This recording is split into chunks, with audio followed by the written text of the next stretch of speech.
What's going on, guys? So I'm actually in the middle of another knife making project right now, and that project is turning out really well. It's something I started about a week and a half ago, and it's turning out so well that I wanted to order some different materials for it. I ordered those materials a week ago and they're still not here, which kind of screws me on a video for this week. So I think I'm gonna have to jump ahead. I want to make like a real quick project, something that is kind of something I've always wanted, and that's like a super small keychain fixed blade knife. This may seem goofy on the surface, but I think there may be a lot of uses for something this small. It would definitely fit on your keychain. It would definitely be something that you could throw in your pocket and use.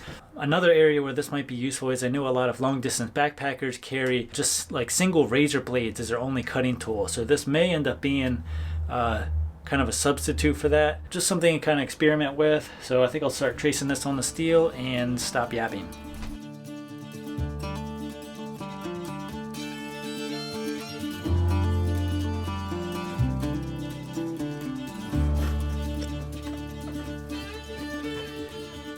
So I was asked the other day about what would be the best first power tool for knife making. Now I'm a beginner, so take this with a grain of salt, but my recommendation would be a 4.5 inch angle grinder. I've used it on every knife build I've done, and it's fairly cheap. You can get a Dewalt for around $60, and you can probably find some cheaper options from Harbor Freight or Amazon. The abrasive cutoff wheels for these are also cheap and readily available at pretty much every hardware store or home improvement center. You could really build an entire knife with nothing but an angle grinder, a file, and some sandpaper. So after getting the knife blank cut out, I just started hand filing my bevels. I used a piece of wood as a plunge line guide, and this seemed to work fairly well. The only trouble I had was clamping such a small blade securely without any movement as well as filing. The file I'm using is a Nicholson. They seem to be some of the better files readily available. Personally, I'd stay away from the super cheap $3 files. They don't seem to last nearly as long and also don't seem to cut as well. Here I'm using the belt sander to help flatten the blade. One thing with these super cheap 4x36 inch belt sanders is the platen usually isn't super flat, so I ended up doing the final flattening and sanding by hand.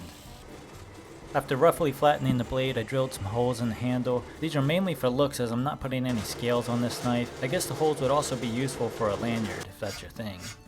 Then I just did some touch-up filing on the handle and countersunk the holes I drilled. I must have forgotten I was videotaping because I completely blocked the camera for that part.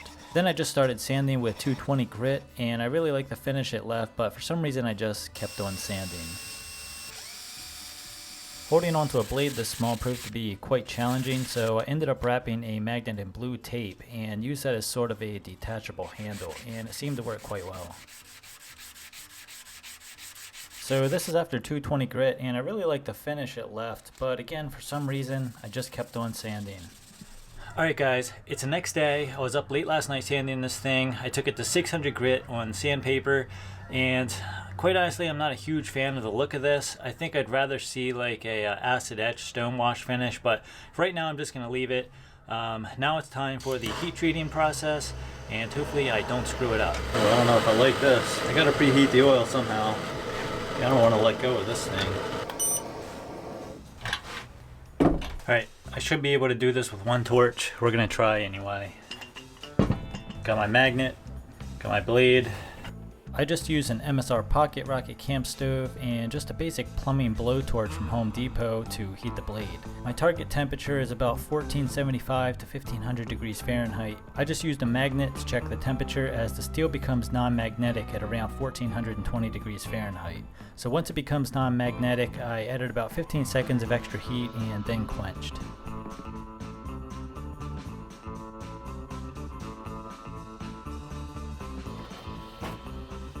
And here I'm checking to see if the blade warped or cracked during the quench.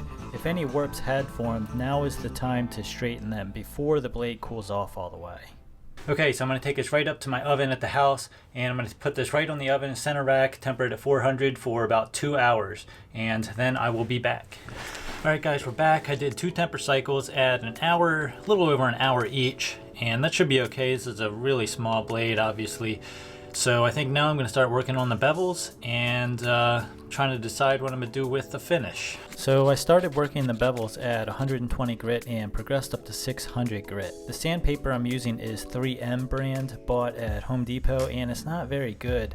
I'll probably end up ordering something else because this stuff seems to wear out super fast. The 600 grit sandpaper I used here is another brand, and I can't seem to find it locally anymore, but it definitely lasts longer than the crappy 3M stuff.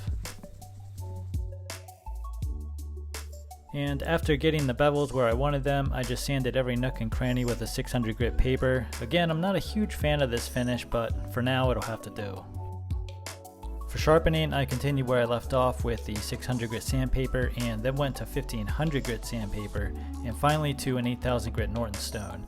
I used a knives plus strop block for stropping, and I probably don't even have to say it, but it's sharp.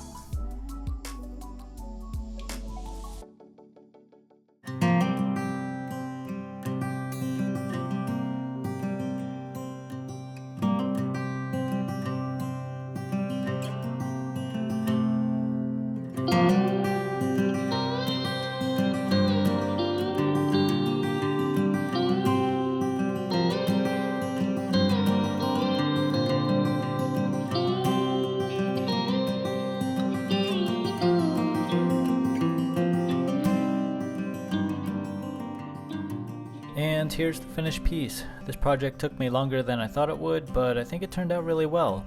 It's the perfect size for a super lightweight backpacking knife or just a lightweight backup to my EDC. I just need to figure out where to carry it. As always, thanks for watching. Don't forget to subscribe and hit the like button, and we'll see you in the next video. That is, if the stuff I ordered ever arrives.